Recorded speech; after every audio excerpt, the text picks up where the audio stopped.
Okay, അങ്ങനെ ഞങ്ങൾ കോഴിക്കോട് റൂട്ടിലുള്ള ചോർത്തലാണ്. ഇപ്പം നിങ്ങൾ വിചാരിക്കും ഞങ്ങൾ വെള്ളമടിച്ച് ബോധമില്ലാത്ത കാരണമാണ് ഒന്നും കാണാൻ പറ്റരുത്. പക്ഷെ ഇത് ആക്ച്വലായിട്ട്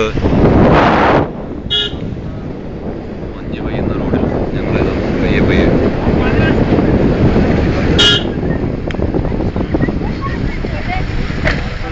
സന്തുഷ്ടരായ ആളുകൾ അപ്പുറത്തിരിക്കുന്ന ആളുടെ മുഖം പോലും നോക്കേണ്ടതാണ് ചിരിച്ചു വിളിച്ച് നടക്കുന്നത്. ആ കട ഉണ്ടോ?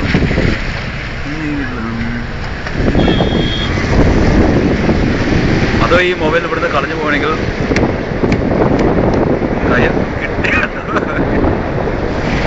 മഞ്ഞ് പോയെങ്കിൽ വണ്ടി യൂട്ടേൺ അടിക്കൂ. അങ്ങനെ ഇതാണ് കോഴിക്കോട് പോകേണ്ട റൂട്ട് എന്ന് പറയുന്നത്. ഇത് നല്ലൊരു ചുരം വൈകാറാ. Oh that's a bus. ഇത് എവിടെയും കാണാൻ കിട്ടാത്ത ഒരു വന്യമൃഗത്തിനെ കൂട്ടുന്ന ഒരു സംഭവമാണ്. ഇതിലാണ് ആൾക്കാർ യാത്ര ചെയ്യുന്നത്. ഇതിനെ നമ്മൾ എന്താ വിളിക്കാം?